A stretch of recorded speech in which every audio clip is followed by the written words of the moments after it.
submissions, on proposals they feel would disenfranchise them, but also give alternatives.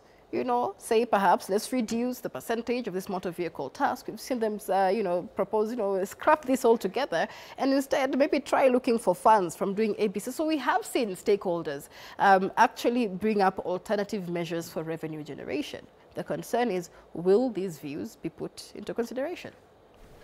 No, I am so disappointed because I spent time last finance bill, the 2023-2024 bill. I wrote a memorandum on how to collect the 3.6 trillion without imposing the taxes that the president was imposing. I was not even called before Parliament. I'm hearing them calling some people who are spending 2 hours, 3 hours with them, who completely are just activists. You know, I would say this, Michelle. Kenya does not lack most qualified people in economics. These people have never appeared before the finance committee to tell them what to do. When you are more qualified, you cannot be called before them, which means that this government is not looking for a solution. This government knows what they want and is being run based on somebody's interest. And let me just try to explain this. For me, and actually for many Kenyans, remember, we have formed an organization called Concerned Citizens Movement. Concerned Citizens, everybody is concerned about this finance bill. Even Josephine, as a young Kenyan, she was concerned about her future. But you cannot build a future this way. In fact, Josephine, your future will be derailed if this finance bill passes. Because let's look here. I'm an economist. William Ruto has one tool to cure all economic problems in Kenya, and that is tax.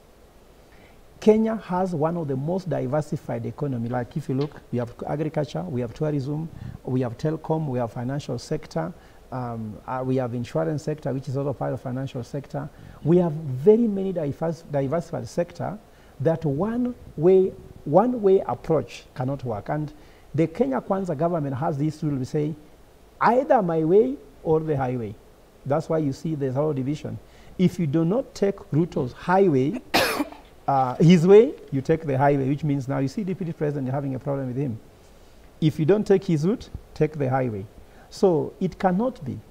I remember there's a song I used to hear when I was a young boy that if you want to stay with me, you have to come my way. If you cannot come my way, then get out of my way. So we cannot have kind of a government that allows that to happen. When I'm going to particular, the people who have come on board, the private sector, the memorandum from Safaricom, memorandum from the tourism community, all these are the sectors that make you money. They come to tell you, Mr. President, if you take this route, you will collect more taxes. If you take that route, you won't collect more taxes. Disagreeing with them. Let me put one in particular. Remember last time about the issue of levy on fuel. I said that instead of collecting taxes, VAT, across the value chain, there's a way on which the company importing oil can pay all the taxes on behalf of the other players so that you don't have to employ too many people and too many people harassing every business where everybody have to have different joints in all fuel stations in the country. This will make the fuel collection more efficient, but they just didn't listen to it. Okay. So what I'm trying to say here is that we had the most discussed finance bill 2023. It boiled down to, oh, we have the numbers. It was like, we have the TRM numbers. So whatever suggestion you give, Kenya Kwanza believe they have numbers because they have bought the MPs, and the MPs will vote according to what they want. So this discussion is a waste of time, Kenyans. All right, and I can tell you, we can discuss until the cows come back home. This finance bill will pass. Let them take their finance bill and go with it. And it's a process that we still keep an eye on. Okango, do you agree? Because the National Assembly's Finance Committee will actually today hold a public hearing at KCC, and the public is invited from 9 to 5 to give their oral views. We've not had as much interest in the finance bill ever, really, in this country. What does this interest mean for Parliament, which is looking at a make or break week this week, even as the budget is read? When you say we, who are we? When you say we have not had interest, Is this the we of Kenyans? We've not seen such public debate on Kenya's budget process Michelle, since before the finance bill of 2023. Tell you, it is a total waste of time to appear before the Departmental Committee of Finance and Economic Planning, led by my friend Kimani, because we know the principles of public participation. I've said this before, that public participation is a running theme in the Constitution of Kenya. And there are 4 things that when you do public participation that you must achieve. It must be informing. The public must be informed of where this revenue is going to come from and how it will be generated. Number 2, it must be collaborative. It must be involving. It must be empowering so that you put the decision-making authority in the hands of the public. Ogolla says 2023 finance bill. Look at what Kenyans raised. They said they don't want housing levy. It passed. They said they don't want double taxation on fuel. It passed. They said they don't want all these other things, taxation on mobile money transfer. It passed.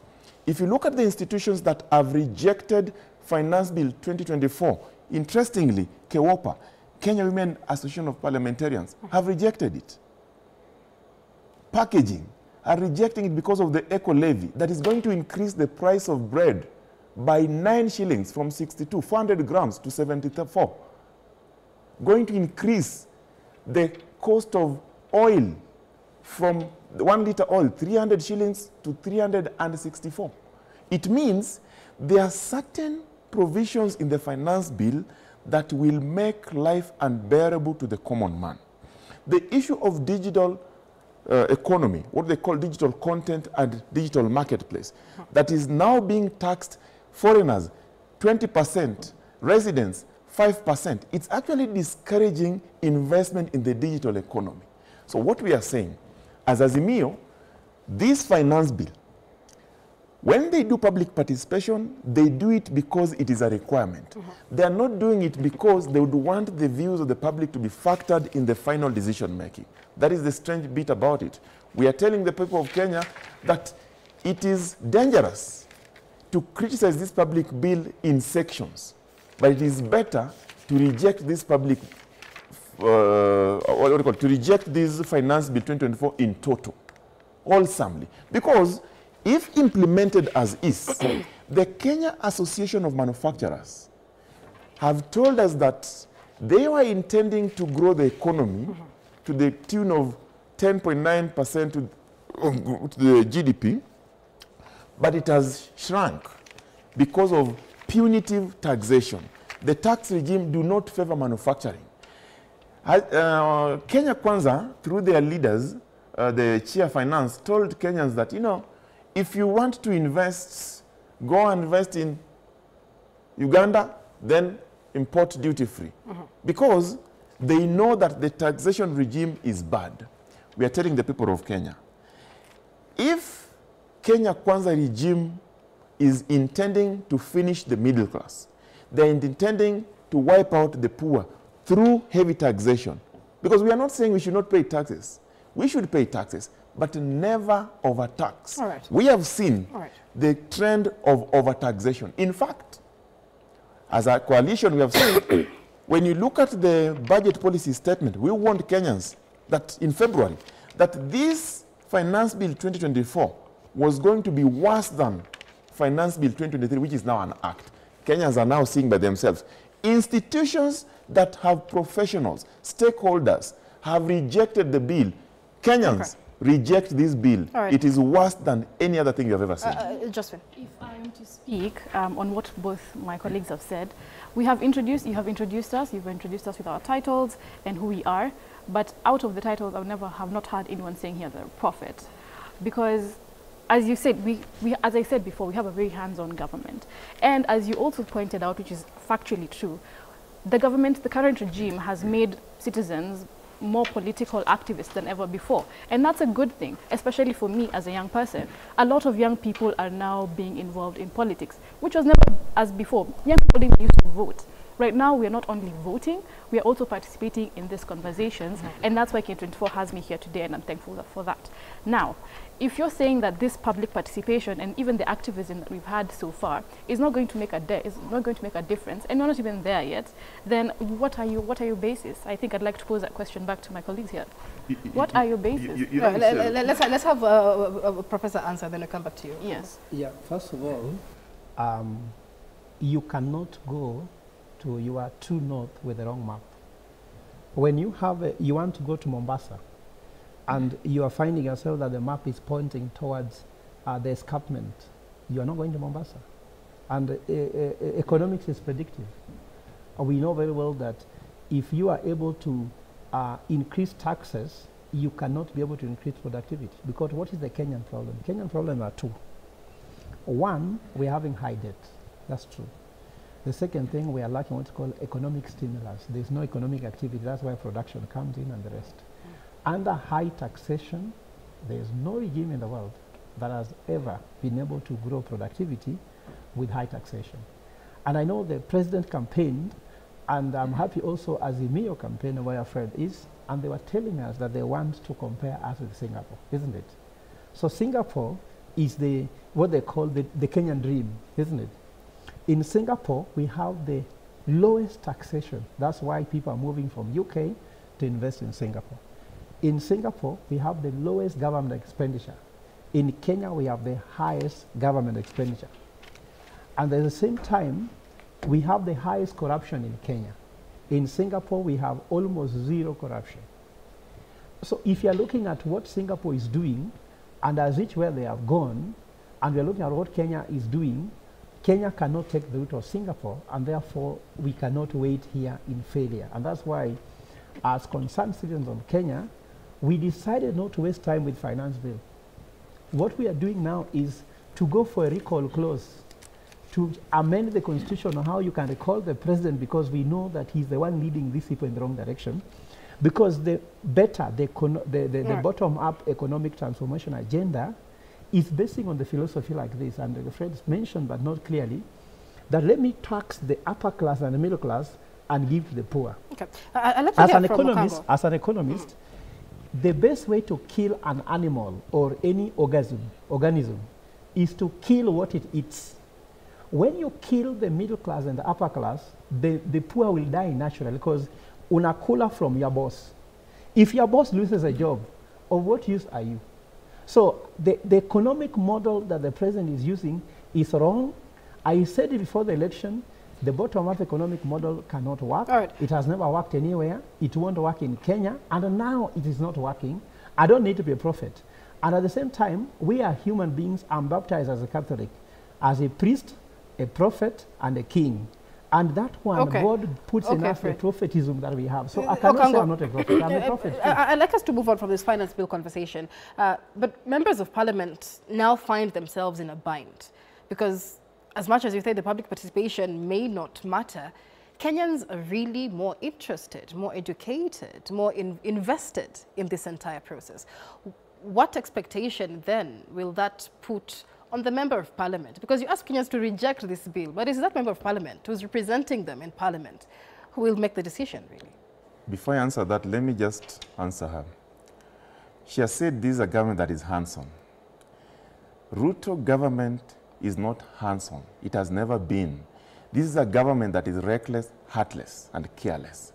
When you want to see that a government that is reckless, heartless, and careless, you look at how they treat their most vulnerable. The most vulnerable, where she belongs, the young people. The young people are the creative participants in the industry. When they are taxed 20% from the income of digital content creation, that is a government that is finishing the young people like her. Be careful. Number two, you have told me that what do we expect from the members of parliament? Let me remind the people of Kenya. The role of a member of parliament is to address issues of concern to the people and resolve them, particularly the National Assembly. When the people, through their representatives, through their organizations, through stakeholders, have come before the Departmental Committee of Finance and Economic Planning, and they have said, We don't want the eco-levy because the eco-levy is going to interfere with manufacturing, particularly in the packaging. And therefore, that cost will be transferred to the consumer who is buying bread, to the consumer who is buying cement, to the consumer mama mboga who is buying diapers, because it is going to increase the cost of those products. Then you go to Parliament as a member of Parliament and pass that bill. I say yes, I vote yes. Well, you know very well that your role is to address and resolve the issue of concern to the people. We are telling members of Parliament, as Azimio, we have instructed our members of Parliament that should they present this bill as is, without factoring the views of the public participation or stakeholders as presented here, then reject that bill in toto. And also, our members of Parliament are ready with amendments that they are going to propose. Amendments on the issue of motor vehicle circulation tax, amendment on the issue of what we call significant economic performance tax, amendment on the VAT on turnover tax, all those things we have presented, we have prepared amendments. In our view, because it is not our duty to advise the government, but it's our duty to criticize them and give solutions or offer alternative. We are going to offer alternative. But we will wait, because the public have spoken, but we know that they will not accept the view of the public. But here's the thing, Okango. When we began, you asked Kenyans to reject this bill in totality. Because I know. So here you are asking members of Parliament from Azimio to go on and front amendments. I am not asking members of Parliament from Azimio. Is it correct to ask Kenyans to reject this bill? I am telling you, we have taken a position as Azimio that if the bill is presented as is, they will reject it in toto, meaning wholesome in legal language. Number two, I have told the people of Kenya, don't waste your time appearing before the Finance Committee, because from experience in 2023, we saw the issues that you rejected. They found their way in the bill, and they are now an act. They are killing you. This regime is a very dangerous regime. It is finishing the middle class that the poor depend on. Where are the poor going to go to? One pay slip supports 10 families in this country. Are you aware about that? If you are not aware, go to Gorogocho, Madare, Kawangware, where the very poor will always depend on those middle class who earn money. Your car that you bought as an asset is going to be taxed. You pay a minimum of 5,000. Your small car that is neat. Then them who are buying Lexus 600, 35 million, 40 million, only pay 100,000. Are you not finishing the poor? You are. We are a society that wants development. I mean, we got independence because our forefathers didn't say because they don't want us to enter white toilets, we'll just stick here. They tried to fight for it. And so if Kenyans' bills were not factored in the finance bill of 2023, how helpful is it that Kenyans now back off from public participation altogether in the current finance bill? And let me hear from Josephine, because you largely represent the youth and are a youth advocate yourself. What from this bill stands out for you as developmental for the youth of Kenya? And Okango mentions the digital services tax there of 20%. Many youth say this will disenfranchise them. Now, the basis of the bill, as was from the previous Madaraka Day, and the president highlighted it in his speech, was he asked Kenyans, if I want to increase revenue collection, do people pay more or do more people pay? And it was only fair that more people pay rather than people pay more. And I feel like if people were to pay more, because his goal is to increase revenue collection, it would now kill the middle class. Now that would kill the middle class. Now I don't know what people are saying about that the poor and the middle class are actually being the ones being heavily taxed, because from the front page of People Daily, I do not see the poor or the middle class here. Even when he talked about the Kenya Women Parliamentary Association, I do not think that parliamentary association, women in parliament are poor in the middle class. They represent... Well, they do represent the people on the ground, but Safaricom, Uber, they're manufacturers, yes, but on the ground, if you were to say that people pay more, it would, now that would kill the people who are actually depending on the 10 families are depending on the salary, as he says. So if, to answer your question, if as a young person I was to say things that are developmental, is reducing what the finance bill has done, is reducing direct taxes, offering more tax relief on my salaries, and you know, collecting taxes on indirect tax, like the VAT on bread. I mean, why did the bread industry not be taxed before? I mean, why isn't the insurance and the insurance industry not taxed at all? I mean, that is how you increase indirect tax, reduce direct tax. But I'm not saying, just as a young person, that the finance bill in totality is a good bill, because taxing vehicles that are not income generating, now that is regenerating in our economy. Taxing edible oil, who are already heavily taxed, is regenerating the economy. The president last year decided to roll out electronic vehicles, and when he went to the States, he got a grant that he's going to bring 100,000 two-wheel and four-wheel electronic vehicles. Then comes again and increases digital tax and increases tax on lithium batteries and whatnot. So you're giving me and then you're taking away from me. So I do agree that it requires amendment, as he said. But in totality, the goal of the bill is actually going to help me and everyone else in the future. Because once you develop the economy, once people invest, because now there's also the stories of increasing SEZ zones and others apart from the one in Athi River and whatnot.